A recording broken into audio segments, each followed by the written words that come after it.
There you go.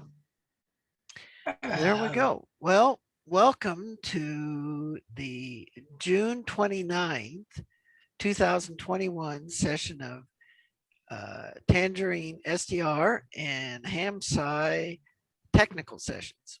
My name is Dave, KV0S, and this week I've worked with Kung and Scotty and Nathaniel on some FPGA, helping our programmer learn some more about FPGA programming and CIC filters and some basic ideas about how all those pieces are supposed to fit together.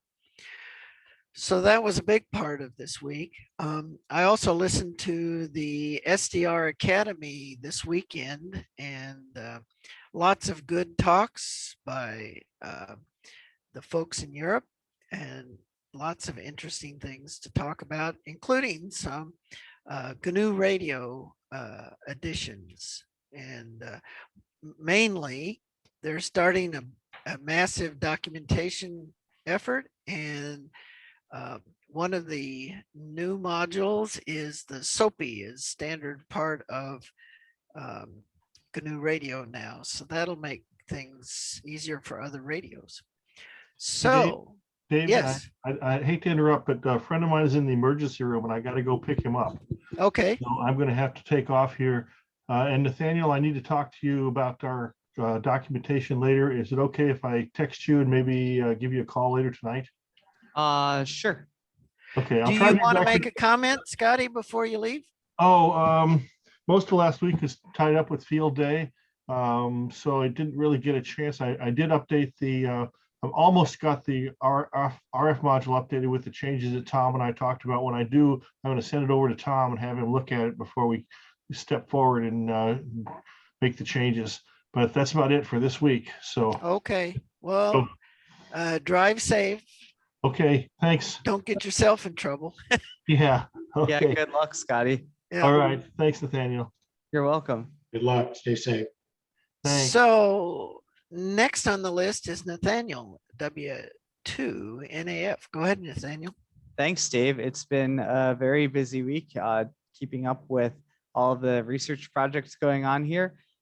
We had field day at my house on Saturday, which was quite fun. We just operated from about 1 in the afternoon until about 7 in the evening. And we not only operated, but we also had some people from the county emergency management come over, and they did some demos for the students. And so it was nice.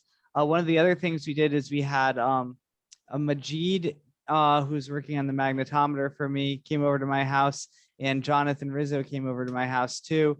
And we looked at where we would put the magnetometer and the VLF receiver and potentially an HF receive loop too. We think it's about 300 feet from my house. I guess we have some questions that we'd like to, we're debating whether or not we should bury the cables, put them in conduit, or put them up on masts. And so be curious to hear what people suggest about that. So, well, fine business. And let's go ahead and go through the list. Next on the list is Bill, AB4EJ. Go ahead, Bill. Well, thanks, Dave. Good evening to the net. I spent the week doing pretty much nothing, being at a church camp. But anyway, accomplished a couple of things today. We did have some discussions about how the data engine, which channel should be used for memory reads and writes, and we can have a discussion that when we get to our open discussion and get that figured out. 6 meters was open today to the extent that I worked Svalbard on 6 meters. oh, nice. Yay. That is almost unbelievable, but they were a pretty good signal there, and I was able to work them in just a few calls. So, but I was excited about that. Also, I got and have not yet installed, but I got a linear power supply that is linear for my Raspberry Pis, and I'm going to see if I can check to see how the noise that comes from the magnetometer line compares when it is powered by a linear power supply instead of a switching power supply. So we've been thinking that the noise that is on 80 meters due from the magnetometer turning on and off was probably due to the fact that I was using a switching power supply on the Raspberry Pi. So we're going to try and test that later this week.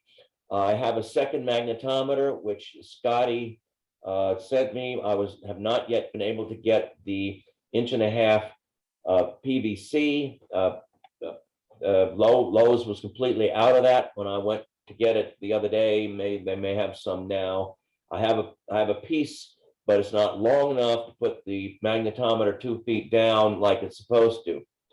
Also, doing some work with the local host, looking at the possibility of trying to use cascading style sheets to get the consistency and look and feel between all the dozen or so different screens. I mean, I've juggled them together so they all look pretty much the same now, but that's by brute force, and it would be simpler and so on if they were all on a standardized sheet. Also looked into a few other little matters, such as I'm going to develop a package of tests, unit tests that can be used to test the Flask application. And so we can, every time you make a change, you want to run through a battery of tests. And just various other things like that. But anyway, just lots of little stuff. Back to Nat. Well, it sounds like it's important little stuff. So next on the list, we have Bill in 8ET. Go ahead, Bill. I don't have much to report here. Spent the week getting ready for field day like everybody else, and was on field day for the weekend and have just about recovered. Was on 40 CW the whole weekend, made 300 contacts, which was fairly low, but had a good time anyway. So I'll sit and listen tonight. Back to you, Dave. Well, isn't that the important part of field day, is to have a good time? Then the food. Yes. Well, fine business. So next on the list, we have Chung. Go ahead, Chung. We had quite a week.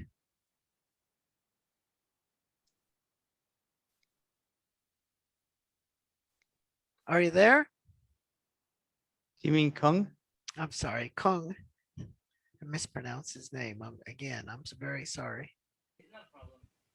So, last Saturday I was at Dr. Vidal's. I can hear him, but he's weak. Can you hear me? Well, try getting closer to your microphone.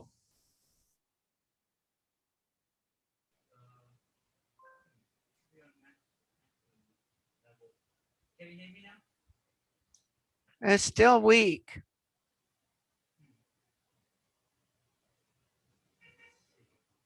Can you hear me better now?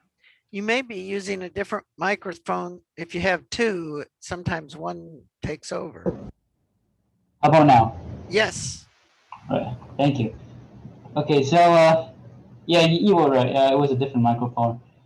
So last Saturday I was at Dr. Frizel's house, which was fun Yes. for the field day. That was actually my first time fooling around with an actual radio. That was interesting.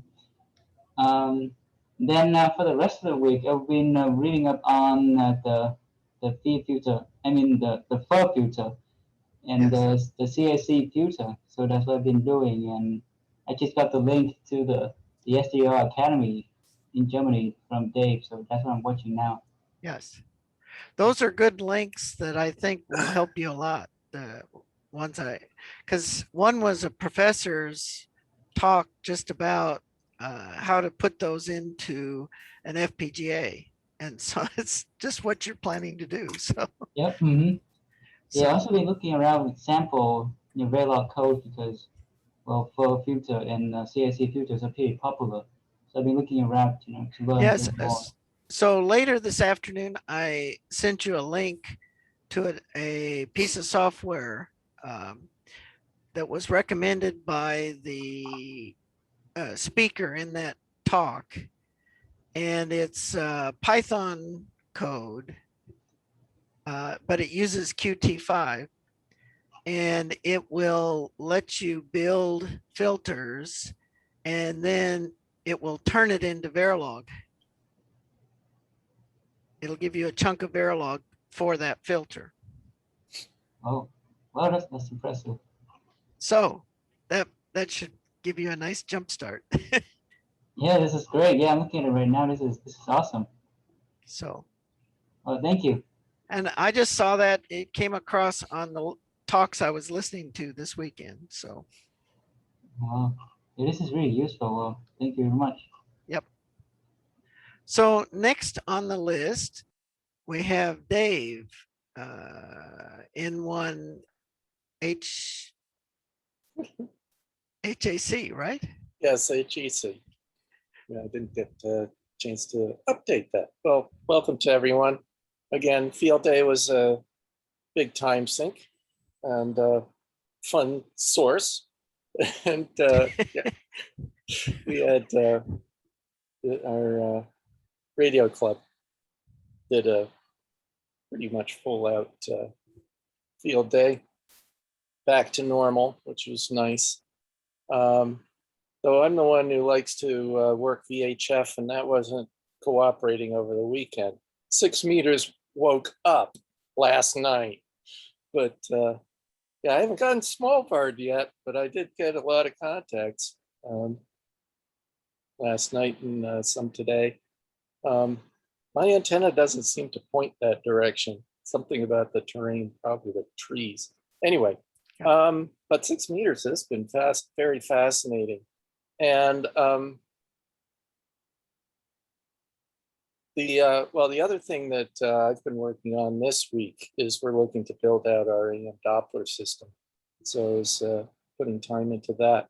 And one thing I wanted to bring up, maybe it'll be a little later in discussion, but I was at the dentist and saw a very interesting application of 3D tomography that I think could actually be very apropos to our kinds of research as well.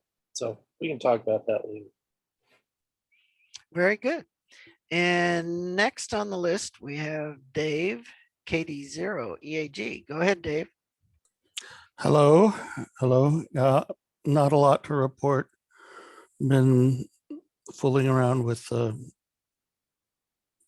temporary repository for data on Linode, but other than that, nothing to tell. That's it. Over to you. Okay, fine business. And next on the list is Dave, KE8 QEP. Go ahead, Dave.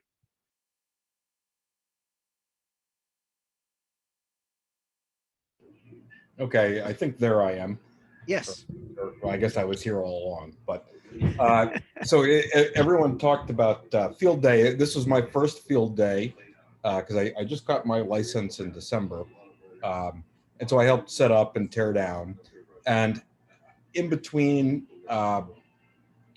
I heard some 6 meters when I was back at home. I heard some 6 meter stations on sideband, and I was too busy trying to plot some of this data, and I got a little overexcited. So I actually didn't get on the radio at all, which is, I suppose, somewhat embarrassing. But it was really cool to hear the sideband 6 meters, and I should have hopped on. But I was fighting with Linux or Unix type dates and things, which all of you guys could do in your sleep. But mostly I want to thank Jules for supplying a magnetometer board to me, and I got that up and running with his help.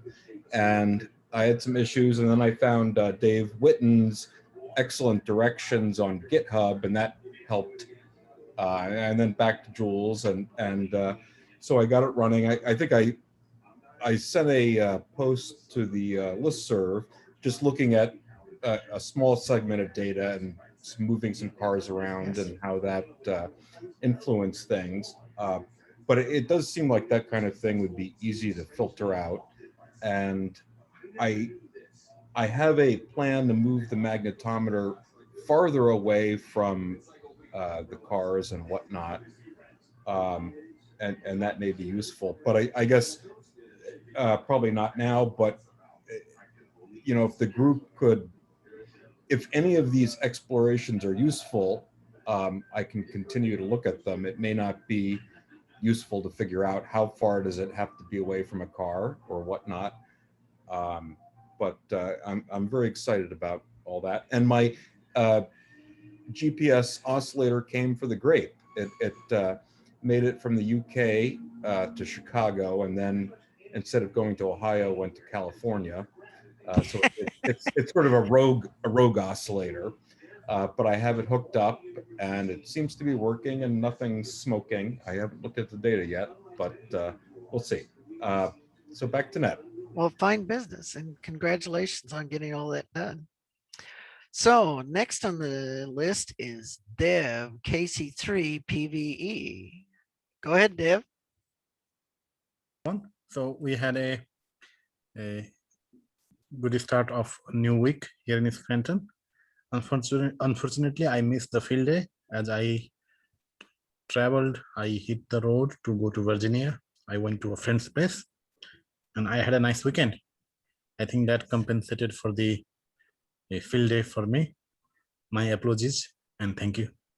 Well, fine business. And next on the list is Hillman, KD2 MCR. Go ahead. Good evening, everyone. Nothing particular to report. It's been a busy week, partly because of the CDR workshop. One of them I was actually convening. It was interesting. So speaking of the cable issue that Nathaniel brought up, I have just fun stories about that. Like if you lay cable on the ground, then you know there are some animals that like to chew. We have some stories about that.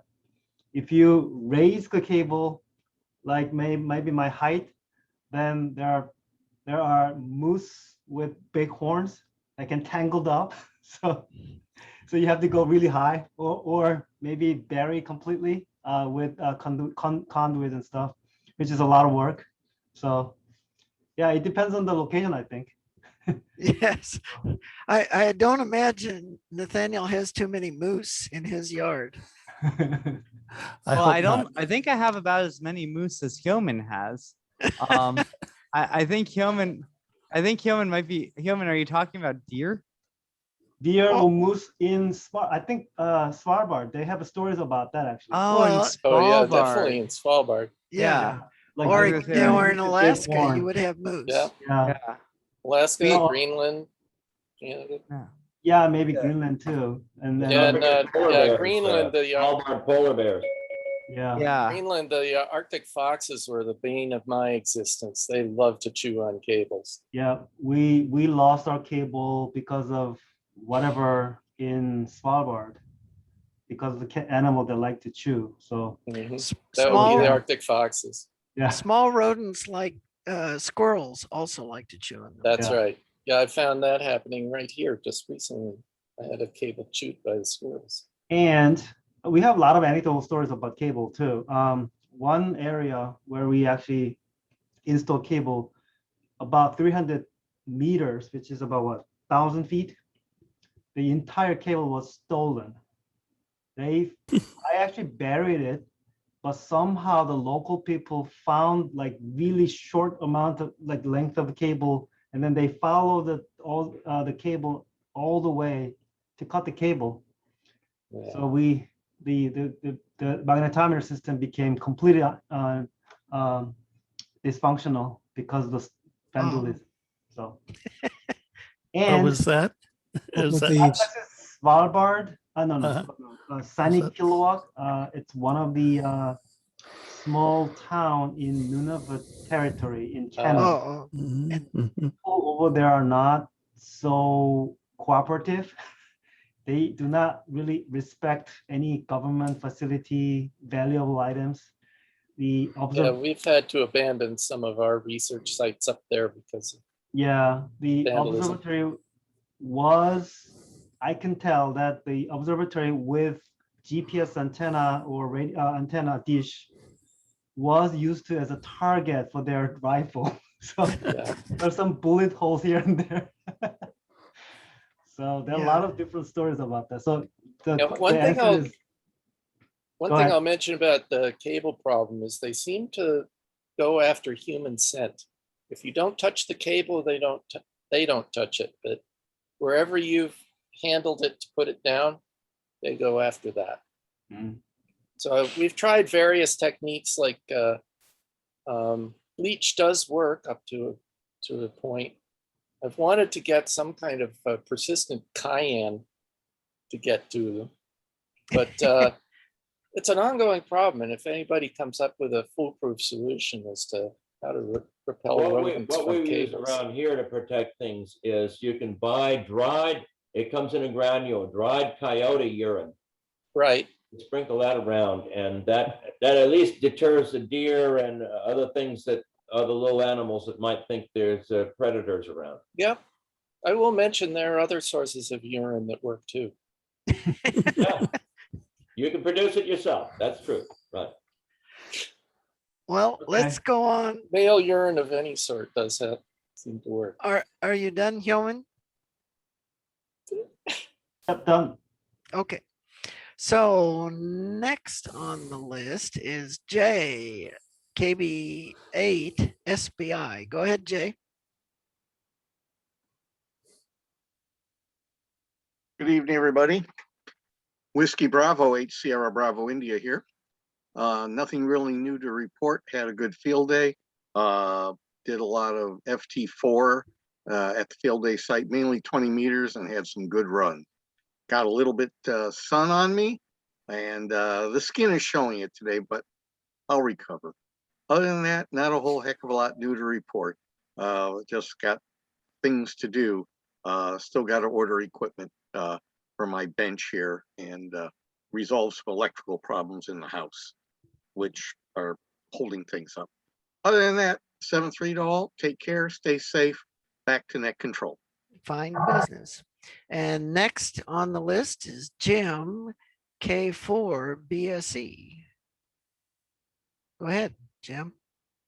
Well, good evening, all. I did field day this weekend with the club down here where I moved last August. First time I'd been out on field day with them. Had a good time, but discovered why at the club I left, why we always put plenty of separation between stations. And the problem was more RLQRM than anything else. We had 3 stations set up on adjacent folding tables. And these people down here don't like to use headphones. And the QR Mary from the other stations was driving me nuts. Not only did I have to plow through the QR Mary on 20 meters, but I had to plow through the QR Mary on 40 meters from the station on the table next to me. That kind of drove me nuts, but I had a good time anyway. And I told them this evening that I was going to bring headphones next year. Wish I'd done that this year. Your tales of critters getting the cable reminded me of a number of things that I will not bother you with this evening. But I spent most of my professional career working with the cable television industry. And the cable television industry has all this hard line, which is a coax with an aluminum sheath and then everything else inside the aluminum. It doesn't stop a squirrel. Squirrels go through that aluminum like nothing. So good luck on conduit or whatever, doing a whole lot of good. But it also reminded me of a problem I had several years ago. I had some extra this black cable that we use to hold the antennas up in trees. And I had just coiled it up and left it at the base of the tree that this antenna was on, meaning to come back later and cut it off and forgetting it. So I come out there one time and the cable is running off into the woods a little bit. I start tracing it and discover it's been chewed in two. And looking at what happened to it, I realized that some poor deer had gotten tangled in it one evening, probably brought down on all fours brought down to the ground because he got so tangled up. And the poor thing chewed through it and managed to extricate himself. And I didn't see it until later, but so be it. Anyway, the only thing I've done on this project, I'm continuing to use my grape and make graphs. And I have noticed I'm getting a little bit of intermittent leakage from my 10 megahertz station reference, which comes from a second GPS DO. Some of that is getting into the grape, even though it's not connected to that receiver system. And so I've got to work on that a little bit. I don't always see it in the data, but I can definitely see it when WWV is very weak to non-existent. Sometimes I can see it. I got to take care of that, but it's really about all I'm working on right now. Back. Fine business. And next on the list, we have Joe, W7LUX. Go ahead, Joe. Good evening, Dave, and everyone else. First of all, I had to disconnect all of my equipment from the GPS DO I use for a frequency standard here to minimize pickup by the grape. So I don't know, maybe a double shielded cable and very, very well shielded equipment. It's been a little bit busy here. We had something on the order of a rather nasty wildland fire called the Raphael fire. And for a while, it was aimed right at where I live. The sheriff put out evacuation notices and set, which means get ready to evacuate for a pretty fair number of people here in Southwest Flagstaff area. But in addition to that, there was, of course, ARES activation, and I kind of managed that. So I was pretty busy getting people lined up, as well as packing up the very essential things that could not be replaced or could not easily be replaced in case the fire got this far. Spent Saturday helping a friend get going on field day. Spent Sunday helping myself get going on field day, and set up a solar-powered field day station. Only worked a couple of hours of field day, but in 1 hour, I managed to make 10 contacts. And that doesn't sound very impressive. Some people make 100 contacts in an hour, but I was running a vertical antenna and battery-powered 5-watt on sideband. So I had a disadvantage with all the other people running 100 watts plus. And in addition to all of that, I had cataract surgery this week. Did manage to monitor the grape and the Raspberry Pi, which are doing just fine. So that's more than enough for me. Well, that's quite a bit. So let's see. Next on the list is Jonathan, KC3EEY. Go ahead, Jonathan. Hi, everybody. I had a really good weekend at Nathaniel's house. We had a bunch of students, Kwong and Schaff, and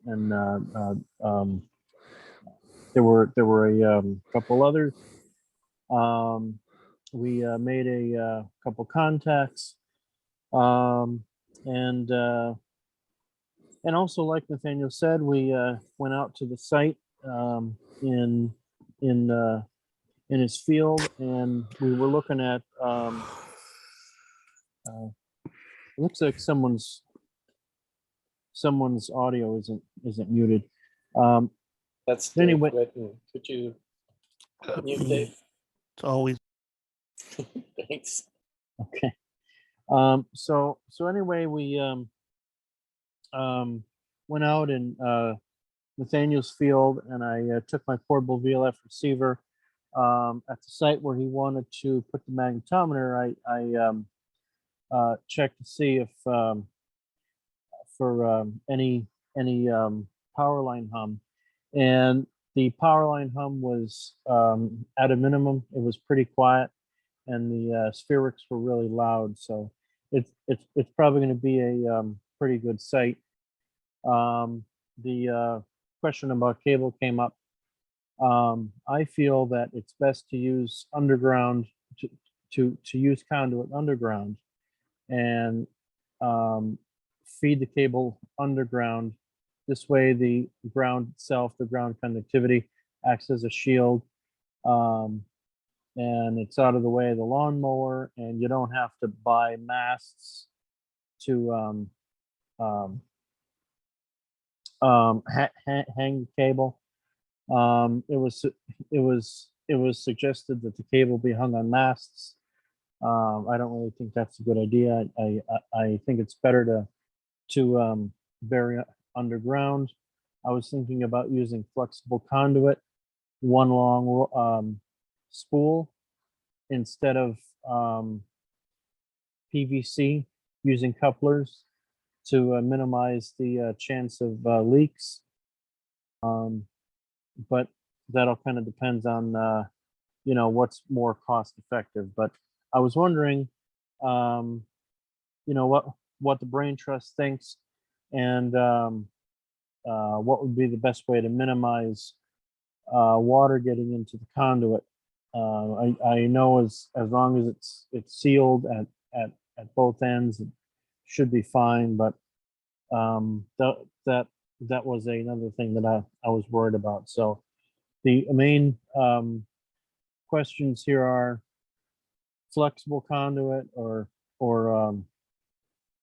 hard PVC, and how do we minimize water getting in there, and also would it be better or worse to suspend the cable on masts? I also introduced the students to Natural Radio. That was pretty cool, and we all had a good time. I also am continuing with my test box for the VLF receiver. The plan is to use it also as an interface box to connect to the TangerineSDR when the time comes. So it's not just going to be a test box, it's going to be an interface box.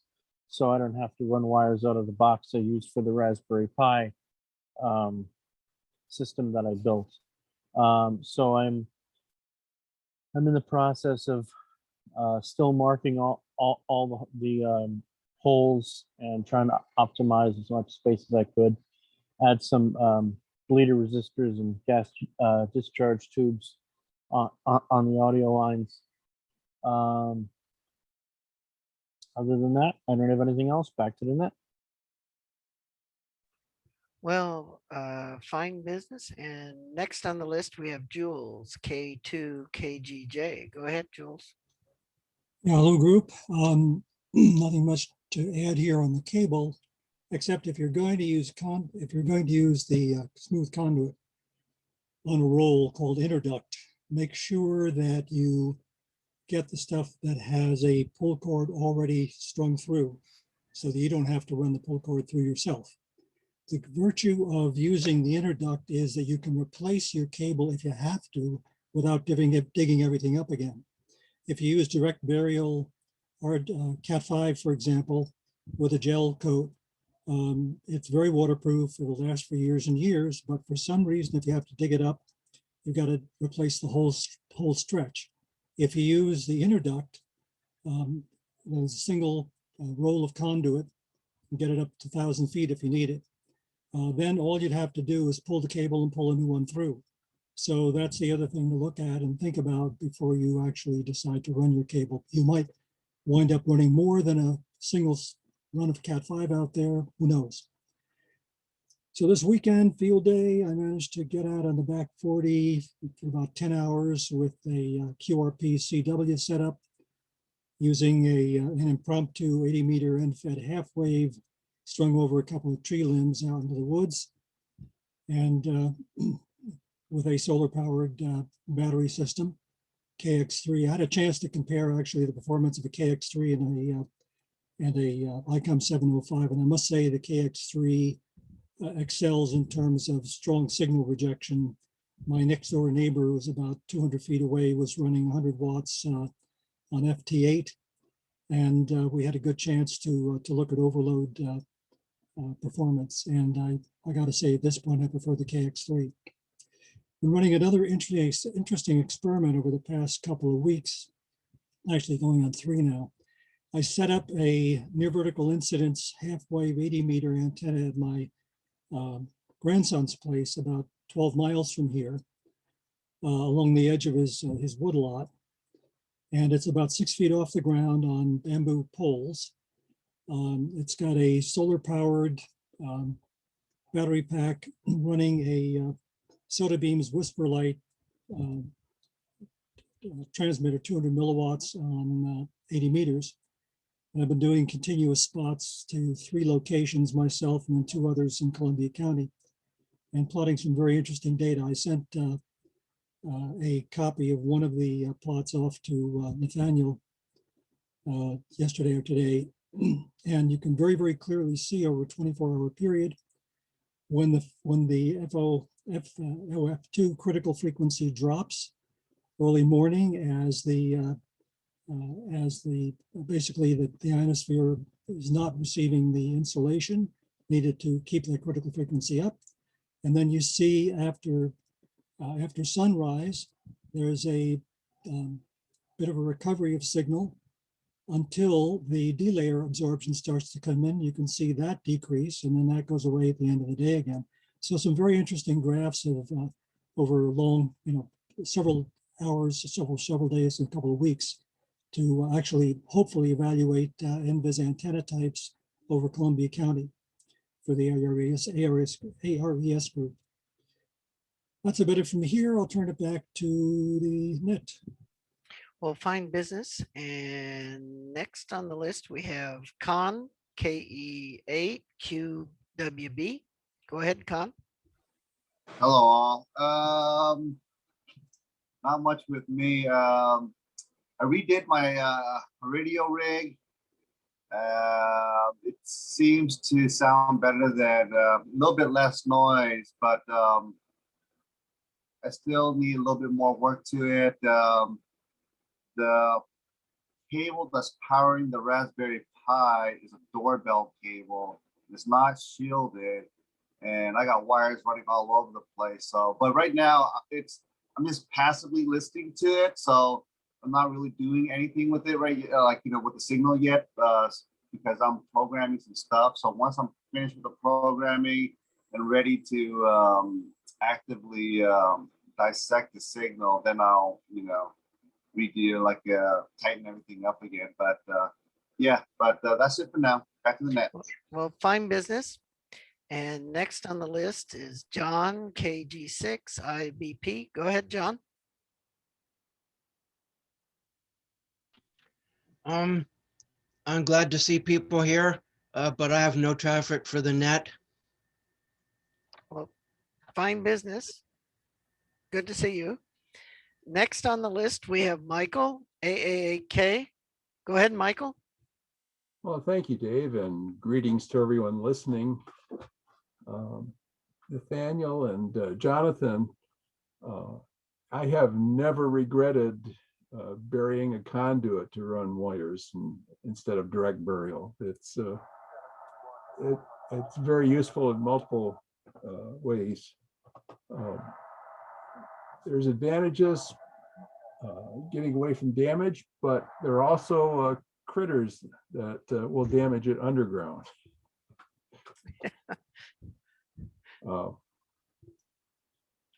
I have one of the runs out to the magnetometer site.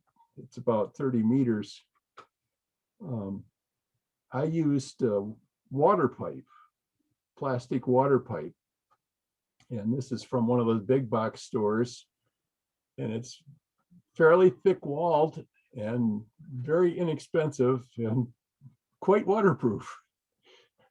If you're over 100 feet, you can always come up to a pedestal and back down for another length.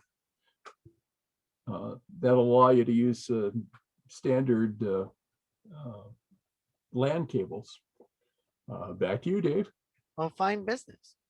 And next on the list is Tom, N5EG. Go ahead, Tom. Oh, good evening to everybody from the warm West Coast. Let's see, I've got the code talking to Bill's data engine simulator, and that's working great. I'm getting the memory read and write requests for the registers to the simulator. I'm going to wire that up to the GUI and WX Python so that we'll have a graphical access to the ADC registers on the receiver. And then we'll start the long process of adding features for downloading configuration files to devices. One of those devices is the synthesizer on the clock module. The size of the configuration file is quite large. And so the tools that we use will allow saving all of those registers as a big file. And so having the ability to send those into the synthesizer will be useful. In that regard, I mocked up the clock distribution system for the receiver ADC clocks, the 122.88, and tested those. And those all work correctly. We've got the 122.88s synced to within the thickness of the CRT trace on a 100 meg scope. So I can't resolve any less than that. There may not be any offsets at all, but I'm able to see the offsets to probably several hundred picoseconds of alignment, intentionally got them out of phase and reprogrammed the device, and they all popped back into phase. So I think we're going to have a very good quality clock synchronization across various different receiver modules. That's about it. Well, fine business. I want to make a comment about Tom.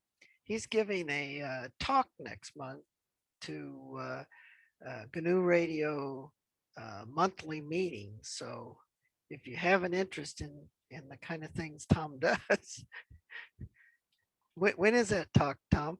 It's going to be July 10th, and I don't remember the time. It's in the afternoon European time. It'll be in the morning West Coast time. The slides are going to be on receiver measurements and receiver characterization, and a lot of the material will be applicable to TangerineSDR. Yes. So I even heard, I was listening to the SDR Academy, and Barry was saying he's looking forward to it. Barry Dugan. Okay. So we're good. So that brings us, I believe, to the end of the list. So we're open for general discussion. So, yeah, go ahead. Oh, I was just going to comment on the conduit issue, that I had looked around a bit, and I haven't got any great expertise in this area, but I did at Home Depot. I found that heavy duty garden hose, or not garden hose, like farmyard hose, I guess, the larger diameter kind, is about $67 for 100, for 100 feet, I believe. And I haven't found anything that's really cheaper than that. But what I was wanting to bury some of this PMMA fiber, and I bought a length of 300 meters of, I don't know if it's something that would seem to be for direct burial, and it has a glaze coating on the outside that's about 3/4 of an inch in diameter for about $125, but it was 300 meters of it. and it came fairly quickly through somebody on Amazon. It's orange. I don't have a real long way that I want to go with anything, but there are various options out there. So that's all I had to say. Thanks, Dave. Yeah, it seemed like burying was the way to go. When I was talking to some people at my property at the field day thing, one person said, oh, you need to be careful if you put things in conduit because water will get in. And they said, make sure you have holes, make sure you use perforated conduit so the water can leak out. I don't think so. And then I had other people. And then I had other people say you need to put sand in there in the trench. And I had other people say you shouldn't use any conduit at all. So we got all sorts of opinions.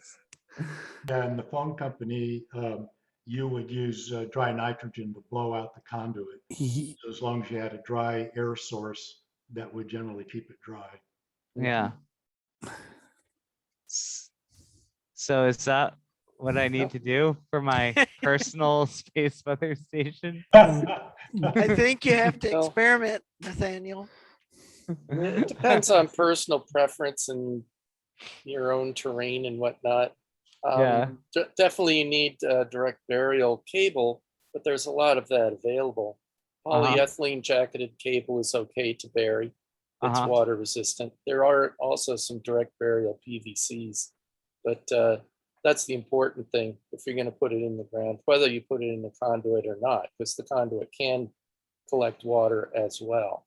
So just make sure. So if I get direct burial, is conduit even necessary? It's not necessary, but I do understand this idea that if you ever have a problem with it, or if you wanted to run another cable through, it's nice to have a conduit you can just pull it through instead of having to dig everything up.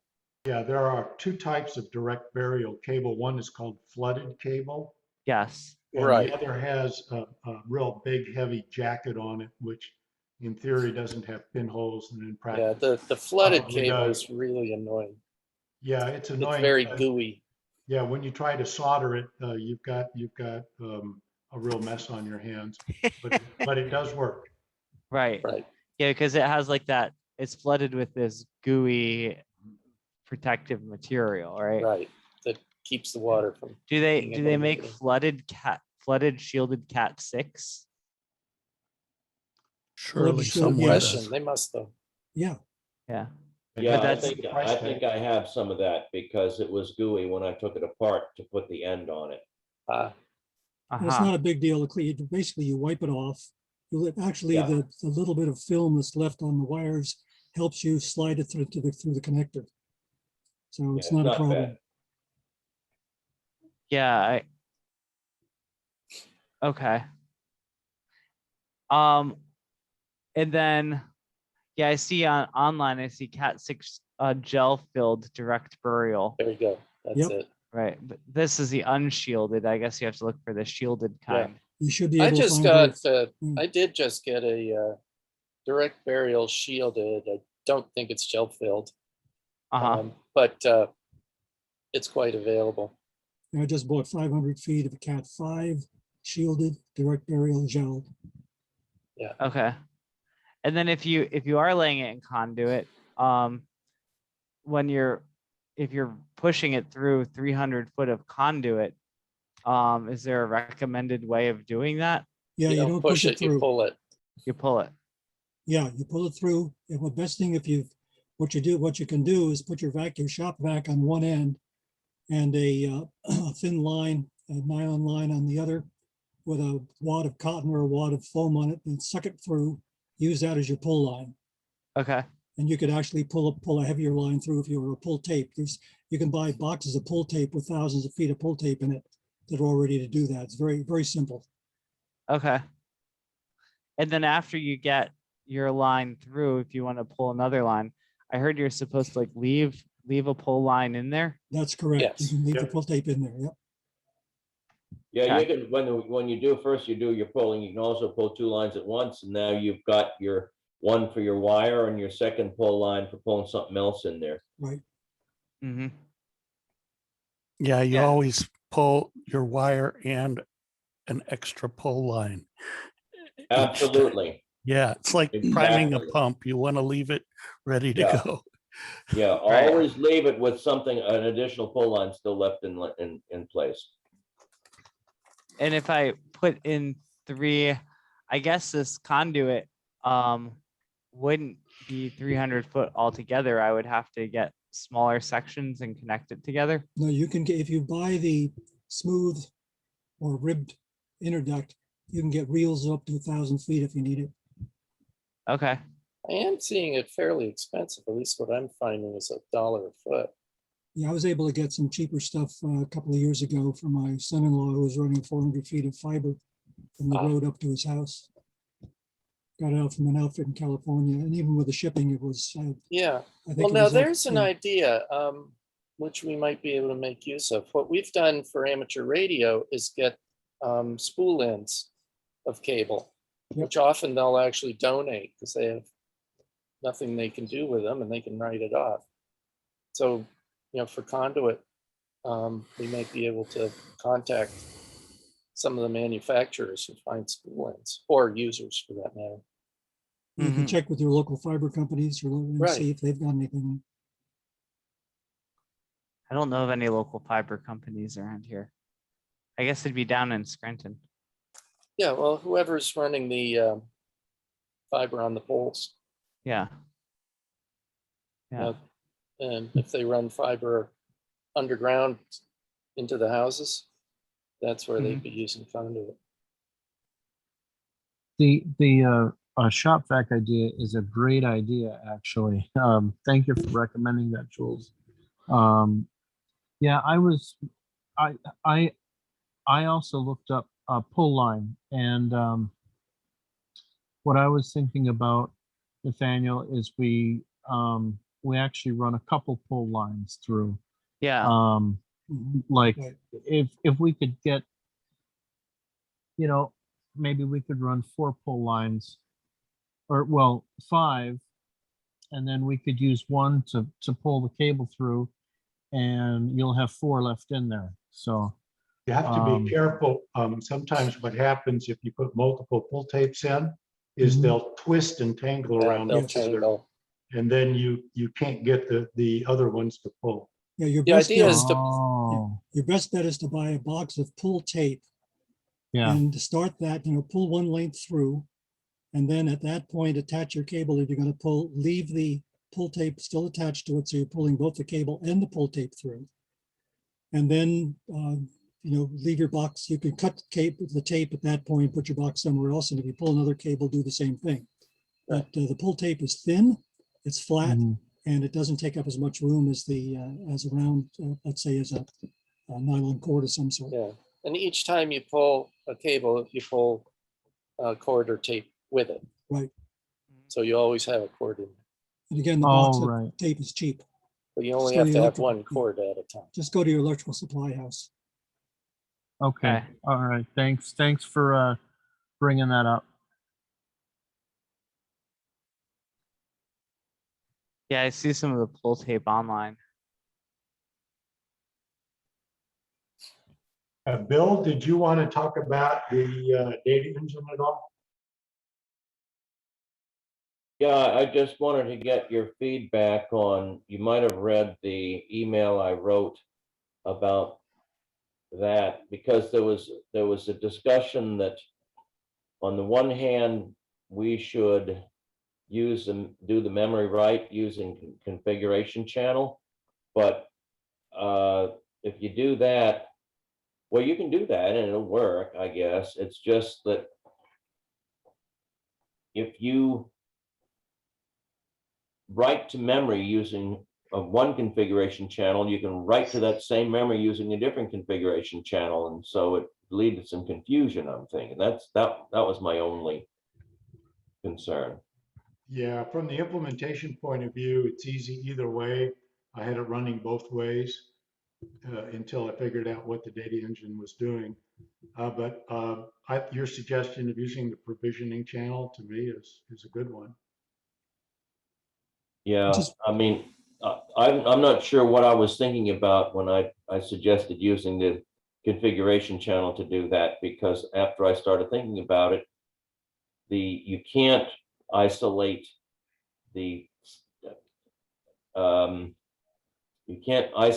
sub devices to a specific channel because they're just hardware devices. So I just need to correct the specification, unless, I mean, Scotty seemed to have a horse in this race, and he had to leave. So I tell you, let's just do it on the provisioning channel until we have a chance to talk to Scotty about it, because he may be thinking about something we haven't thought of. So Okay. yeah. Well, the code I have is doing it on the provisioning channel now. Seems to work fine. Yeah, I think the simulator works that way now. So it's easy enough to put it on another channel if we need to. So yeah, it's just changing the name of one call to do it. So it's easy either way. Not a big issue. yeah, we'll check with Scotty next time we can get in touch with him, see if he's got some other ideas on this. But for now, it's okay.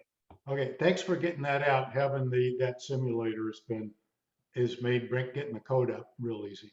Yeah, it was really the only way to work on doing the local host either. I mean, if you don't have anything to talk to, you can't test anything. So yeah, so we're making progress. Good. I just wanted to give a shout out to Dave, KE8QEP, who's been doing a great job getting going with his mag. And Dave, I'm glad I was able to help you out a bit. But I think the measurements with the car's positioning are good information to have. Jules, I certainly appreciate your help, and I'll try to take some better measurements and get some more distances, and I think I can position cars in various places to see what the how close they have to be to cause a big influence. But I think, and as you pointed out in my earlier data before I had moved to the higher count rate, those jumps were obvious, and so I think an end user can deal with them. It's not ideal, but they certainly have a signature that I think can be dealt with. So I'm pretty Agreed. optimistic. Yep. Anyway, good work.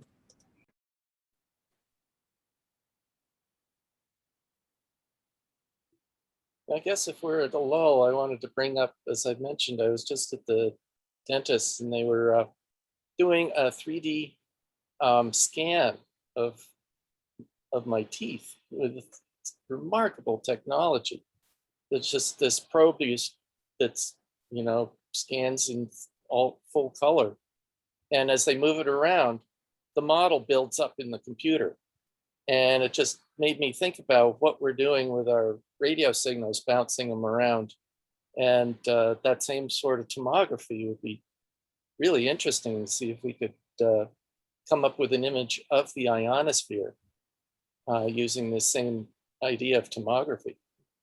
Dave, there's I just found out today that retinal specialists are using an ultrasonic tomography to actually look at multiple layers of the retina. There are either 7 or 10 separate layers, and they can actually image each of the separate layers using a form of tomography with ultrasound. So wow. That's probably something similar, except I'm not sure whether yours is ultrasound. Yeah. This was visible light. Visible light. Okay. It's full color. Yep. But yeah, they just kind of wave this wand around, build up a picture of your teeth, so that they can then it's beats putting plaster in your mouth and making a model that way. Right. Well, the dentists are getting X-ray, kind of like CT things also. That too. Do reconstruction, and there's there are all kinds of I know the research folks here in town have both mouse CTs and mouse MRIs that are just right for doing mice Yeah. that way. Yeah. But the algorithms for those kind of reconstructions, it's a very well established body of Right. of Now, techniques and what I easily see, done. what I see the challenge for our application is, of course, that we have things bouncing and refracting and things happening where we don't know where it is actually happening. We just know the endpoints.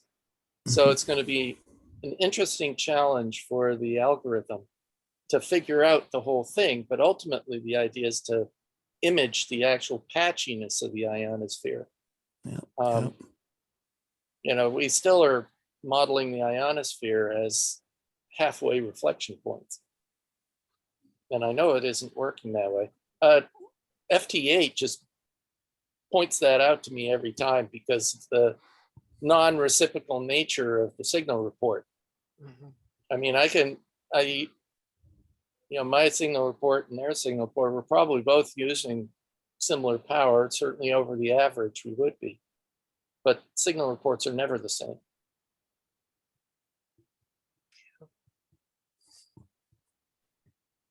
That tomography is being used to do total electron content using GPS signals. Again, that's a much more straight line. There's a little bit of deviation, but not nearly what we're dealing with. But I would like to see us, down in the HF band and below, being able to figure out where it really is reflecting off of, or where its effective reflection point is rather than. Now, one of the things that I would like to see, and this is one of the reasons I'd like to make sure that we can do at least 4 channels synchronized, is this is part of the research that we've been doing, is having a 4 antenna imager, interferometer basically.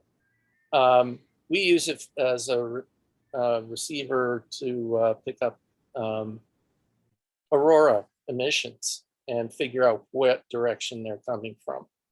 But if we have personal space weather stations set up with, say, 4 antennas instead of a single antenna, we might actually be able to get some useful information of wave angle and direction. Yeah, you mentioned the GPS, and I think that's been used to look at ES clouds, hasn't it? Yes. Is that something that the GPS on these space weather stations can do? Yes, yes. The high-end one that's dual frequency will be able to do that. That's our intent. Well, that would be really neat. I was talking to another ham, and he didn't understand why I was obsessed with eSkip.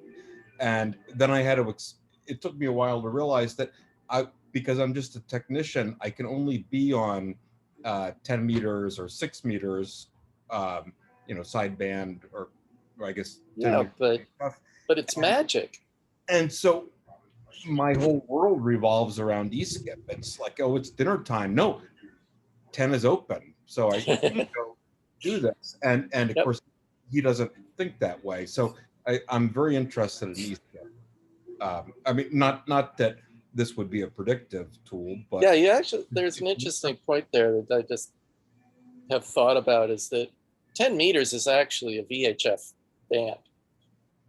It's just below 30 megahertz, but it acts as a VHF band, not much more than it does a HF band.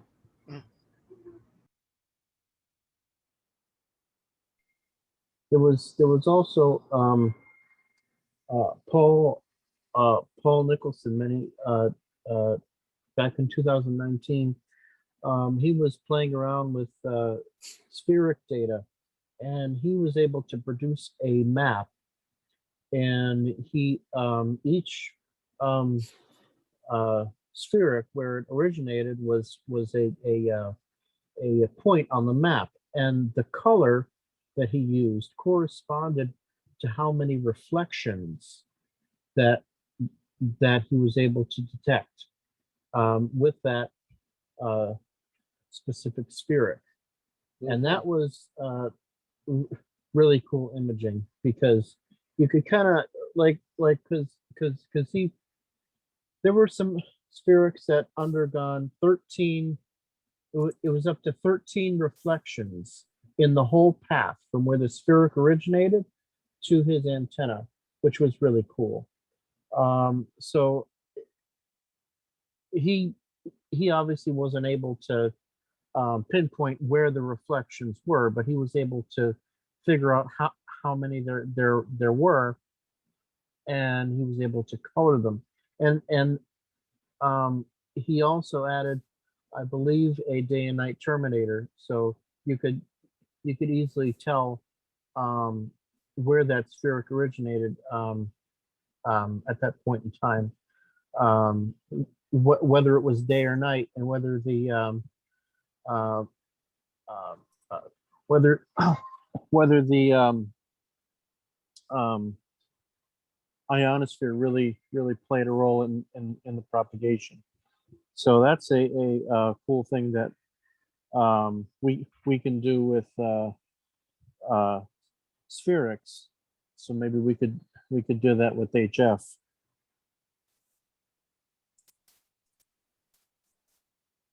Indeed. Oh, one thing I just had an announcement of our ham exposition, which is the Northeast ARRL convention. Phil Erickson is going to be giving the keynote talk, W1PJE. That's great. And he will be talking HAMSAT. That's wonderful. Better get it on the list, Nathaniel. That's right. When is that going to be, Steve? Let me see what the date is. They keep moving it. This announcement didn't give the date. Let me see what it is. Ham exposition.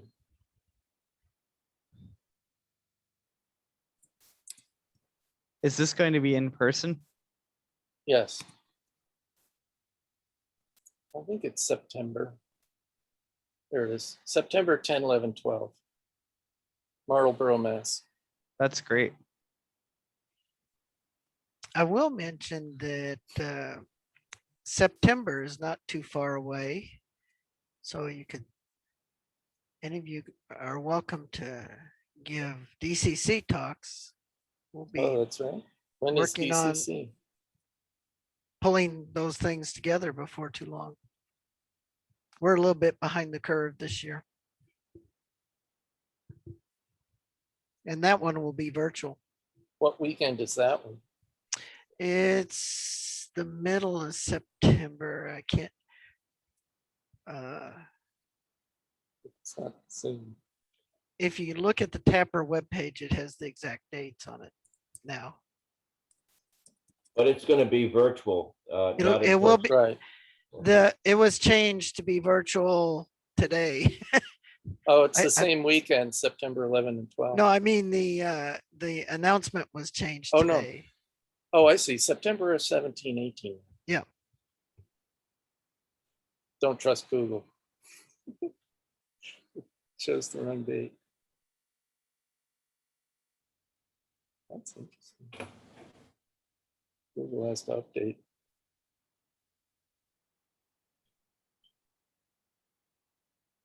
That's our Scottish festival weekend. Oh. Where is the Scottish festival? Our big one is at Loon Mountain in Lincoln, New Hampshire.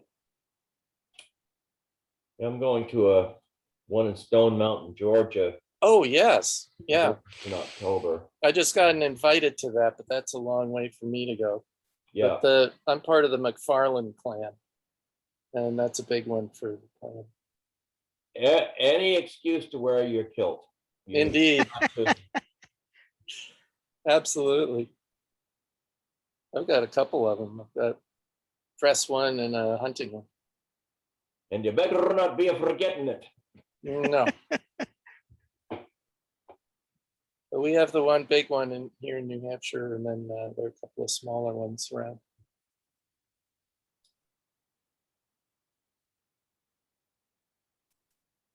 I saw a really good meme on Facebook today that involved Scottish bagpipes in Antarctica.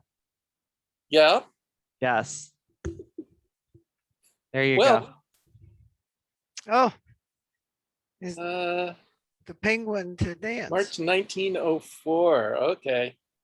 See, Well, I will say that when I was at South Pole, we got served Thanksgiving dinner in a kilt by I forget his name now, but he had been the flight surgeon for the shuttle program. And he was the South Pole physician on the staff. Wow. He, when he left the space shuttle program, when they shut it down, he said, "I'm not done. Now what can I do?" So he went to South Pole. That's really cool. They clarified that the Piper is on the right. Yeah, that's pretty funny. So Nathaniel, is this a stereogram so that if you have your No, what this is saying is that this is the original caption. Oh, okay. And then they Single modified greatest the edit. caption to make sure that you knew which one was the Piper and which one was the penguin.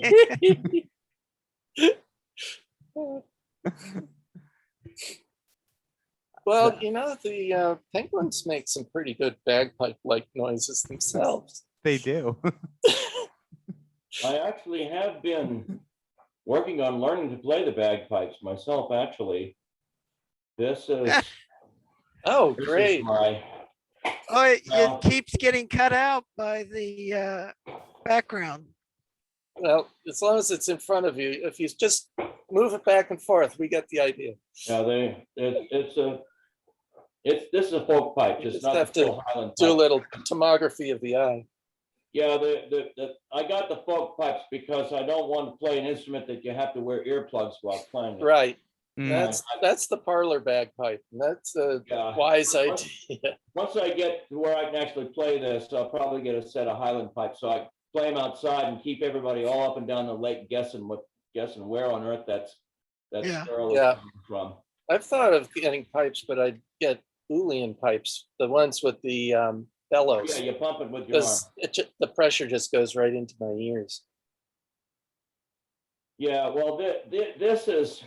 I've tried chanter, which it's basically the main part of the bagpipe. Yeah, and you have to generate just as much pressure for that. And it's like, I can't do this. Well, no, you don't. The practice chanter requires about 20% of the pressure as an actual set of pipes. Yeah, I can tell you that this takes some serious embouchure to be able to play this. And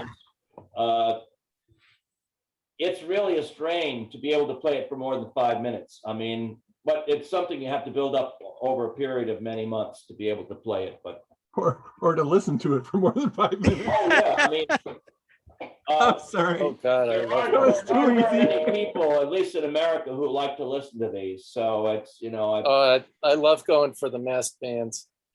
Oh yeah, yeah. The more pipes, the better. Yeah, really. I don't want to change topics and but keeping us grounded. I do have a question about grounding the Raspberry Pi and the magnetometer and the grape. I mean,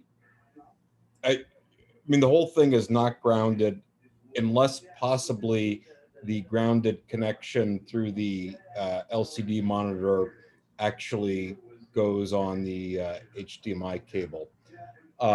Is this, I'm not, I mean, if there's lightning, I'm just going to disconnect things. But should I be grounding this? My wife would say I'm not a very well-grounded individual, but all the more reason to ground it. should I be concerned about this? Well, I have some actual experience with this, David. I've been trying to characterize my magnetometer as far as what it does, and I've listened to it all up and down the bands, looking at on the waterfall and a Flex 6600. And first of all, I've never seen any signature of the magnetometer on any band other than 160 meters and 80 meters. So, and then actually it would only really be an issue if you're wanting to do 80-meter DExing. You might have some issues with 80-meter DExing. Now, you can reduce the signature of the magnetometer by grounding the case of the Raspberry Pi. And I believe, well, people have told me it should be possible to eliminate it entirely by using a linear power supply for the Raspberry Pi rather than the switching power supply that typically comes with a Raspberry Pi. Now, I just got I've spent $60 and I got a linear power supply that will power a Raspberry Pi, but I just got it out of the box like an hour ago. Didn't have the right cable to connect it to the Raspberry Pi, so I have to get a USB to USB-C cable and all this and that. So within another week or two, I will have some results on that to be able to give you some information. But unless you're big into 80-meter DExing, you're never going to notice it anyway. Well, I'm a technician, so I'm not big into 80 meters. But I did notice, I mean, the Pi in general, and I don't think it has anything to do with magnetometer, does get into my 70 centimeter radio. And, you know, if I shut down the Pi, the power supply can still be plugged in. There's a great amount of noise that's reduced, and I just turn up the gain, and it's not a You should invest in some clip-on ferrites. They're pretty effective at knocking down things at those frequencies. And I have some of those, but they're probably they're the Amazon versions. That's okay. But ferrite's ferrite. It's just the particular mix that you want to get right. But are these ground? You're talking about the power supply creating noise. Do I need to be worried about ground loops with any of this? Or, I mean, because I think the only possible ground the Raspberry Pi has is through the monitor. Well, what I've done is trying to get the noise down to a lower level. First of all, you need to have your Raspberry Pi inside of a metal case. Typically, the cases you buy for a Raspberry Pi, the cheap ones are just plastic. So first you want the Raspberry Pi in metal case, and you want to ground that metal case to an earth ground. So if you have a station ground, you'll have a bunch of ground rods pounded 8 feet down into the earth, brought into your station using, 1.5 inch wide strap, copper strap. Then ground everything in the shack to that and ground the Raspberry Pi to that. Then use a linear power supply instead of a switching power supply for the Raspberry Pi. So we'll find out later on this week if that was the source of the noise that I was seeing. That would be interesting to hear if that was the noise source. I bought the plastic case that the Hamsci recommended. I have a metal case I can put it in, although I guess I'd have to get other connectors. Is there a recommended metal case? I just got one with the,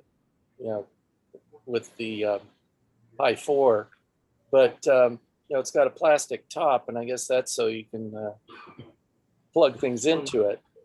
This is one that is it's nice one that it doesn't have a fan.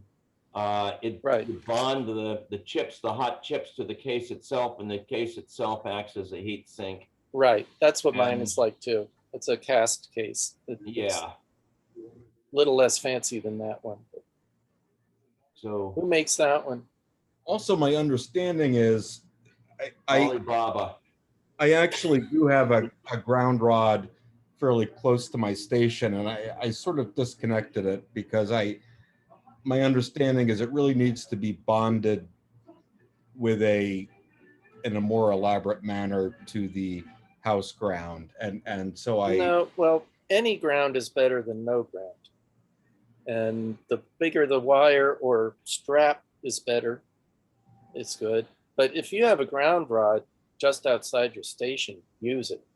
Okay, and what I had originally done is took that ground rod, bonded it to a water pipe, which is bonded to the main ground rod of the house, right? And ran a cable up to the radio. But it's actually not connected now because it doesn't seem to do anything. Well, it's especially necessary for static discharge and things like that. So, and yeah, you want the best ground to be straight to your radio.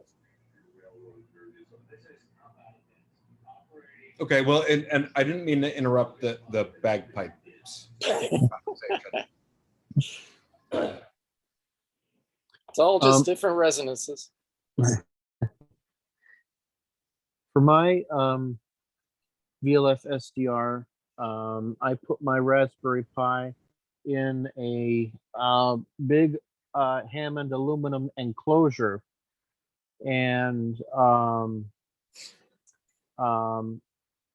the only issue is I didn't drill holes for vents, so it does get a little warm with the cover on, but emissions seem to be pretty low. I have a DC to DC converter powering the Pi, and the DC to DC converter powering the feed line for the VLF receiver. And with everything in that aluminum enclosure, with it grounded, the emissions are cut down quite a bit. I was also able to solder on a little UFL jack on the Raspberry Pi and run a cable to an externally mounted antenna for Wi-Fi, and that also works really well too. The only problem is you have to solder an 0201 jumper to get the antenna signal from the ceramic antenna to the pad where the jack is, but it was definitely doable, and it works pretty effectively, but it's not Wi-Fi certified now. But yeah, inside an aluminum enclosure, if you can do it and get enough ventilation, that also seems to be pretty effective too.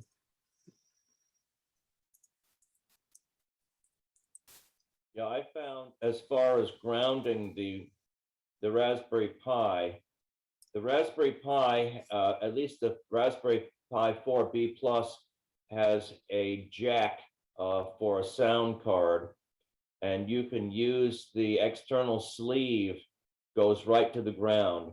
So you plug a 1/8" phono jack into it. You don't have to use the tip, just ground the sleeve, and you've grounded the ground plane of the Pi itself. That made a difference in the noise I was picking up from it. It reduced it.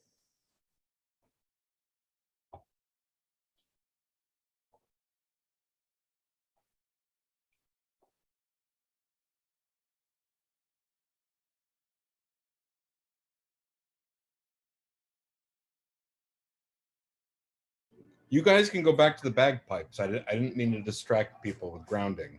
I think we probably talked that subject to death already. Yeah, whichever. Grounding is very important, though, for any radio's performance. It's an important discussion. You don't have to ground a bagpipe, though. That's one of the good things about them. Well, some would like to bury it. Yes. How does one know if they need to ground it? I mean, you're grounding things to reduce noise output, RF output. Is that? Well, there's an excellent book called Grounding and Bonding, which is written by one of our buddies. Go to ARRL.org and look for the book called Grounding and Bonding by Ward Silver, and you'll get all you need to know from that about grounding. The first thing you need to know about grounding is there's no such thing as ground, but you try to approximate it. It's kind of an imaginary concept, but you can approximate it. Right. You try to get as close to everything connected together as possible. You approach ground as asymptotically. But there's also dissipation as well as grounding, because one of the things that you get from burying cables in the ground is the ground is absorptive, it's resistive. So it will actually attenuate some of the RF and the noise. Now, the other hand, the problem that we have in the Arctic, for instance, is that snow is not absorbing, and it actually causes our cables to act like open, single wire waveguides, inside out waveguides. And the noise from the station will conduct thousands of feet out the cable.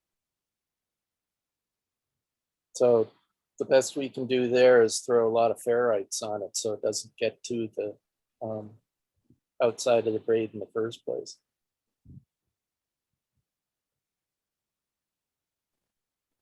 Talk about no ground. Yeah. You're sitting on one big dielectric, 2 miles of it.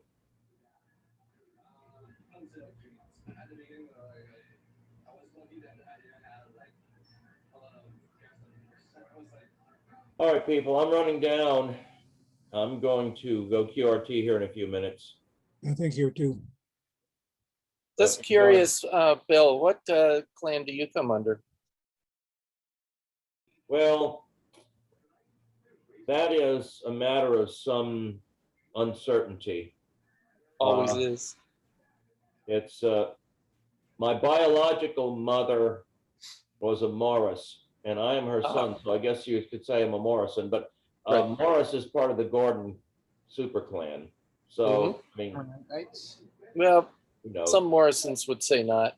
yeah. I Well, know Morrisons. Morris and Morrison are kind of different. But anyway, Yeah. Okay. Since I don't have a direct, I was adopted and all this and that. So anyway, I wear a German American kilt because that's my adopted family. Okay. Got And it. it's beautiful anyway because it has the colors of both the German and the American flag, both woven in the kilt. It's gorgeous, gorgeous. That's carpet. neat. So that's what I wear. So I see.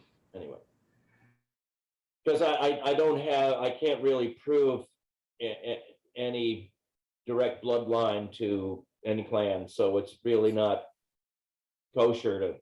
Well, But that's where first of all, and everybody wants to adopt you anyway, so that's right. Well, that's what's interesting about now we have DNA testing because you can find connections like that.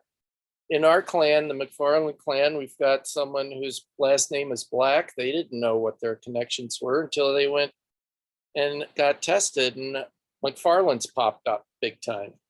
And now they're, that's one of the problems with Scottish families is a lot of them were proscribed and they had to adopt generic names like black, white, green, brown. Right, sure. So there's a lot of that's obscured. My partner was told she was a Mackenzie, but didn't know for sure. Did the DNA testing, there it was. So very good. Things pop up. Yeah, I'll look at that again.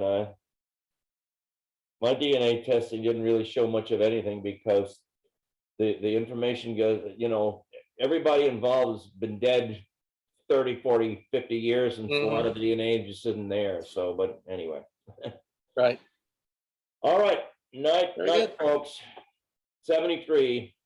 going 73 QRT hertz. on this end. We'll be in touch. Yep. Good night, everyone. Good night, everyone. 73. Night, 73. 73.